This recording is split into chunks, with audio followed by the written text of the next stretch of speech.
Hello everybody. Today I am going to introduce the concept of limit of a function. This is actually the foundation of calculus, and calculus is an essential concept of mathematical analysis. If you get the concept of limit properly, then it will be very easy for you to understand the idea of continuity, differentiability, integration and other mathematical concepts.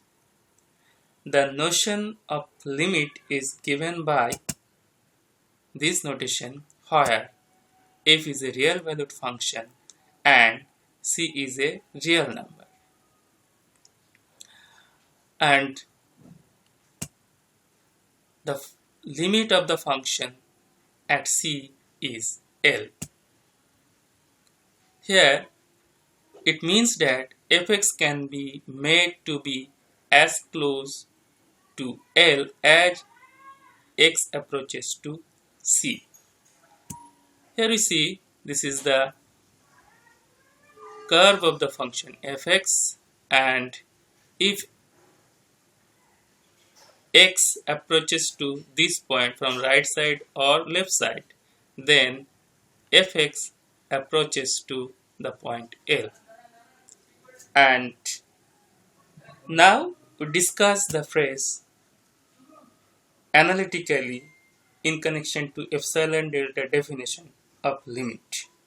The epsilon delta definition of limit was given by the great mathematician Louis Cauchy in 1821 using the idea of calculus. And the calculus was invented by Newton and Leibniz independently, and they introduced the concept of infinitesimal quantities.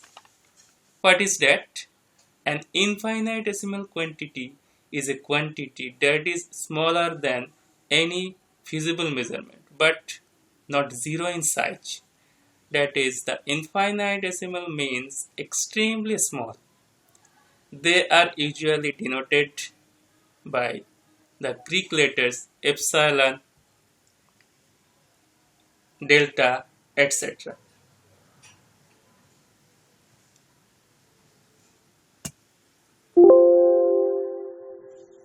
Sorry. Here, the phrase fx becomes arbitrarily close to L means that fx eventually lies in the interval L minus epsilon to L plus epsilon, which can be written using the absolute value sign mod of fx minus L less epsilon. And there is another phrase x approaches c indicates that we refer to the values of x whose distance from c is less than some positive number delta, and this is denoted by this symbol.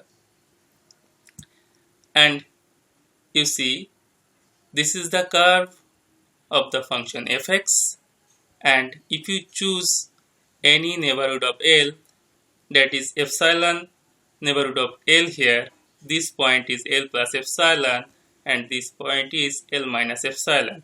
For this choice of neighborhood of L, you can choose a delta, that is a delta neighborhood of C, where this is C minus delta and this is C plus delta. And if you find any point x here, then fx will lie to this epsilon neighborhood of L. Again, if you find any point x here, then fx is definitely in the neighborhood of L.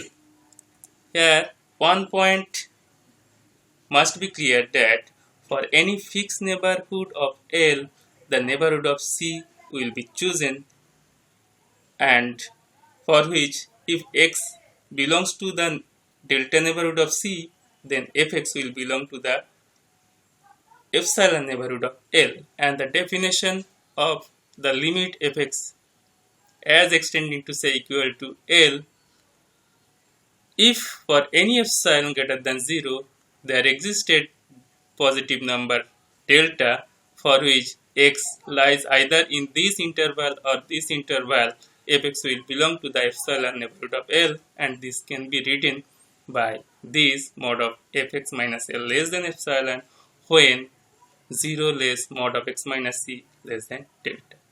Thank you.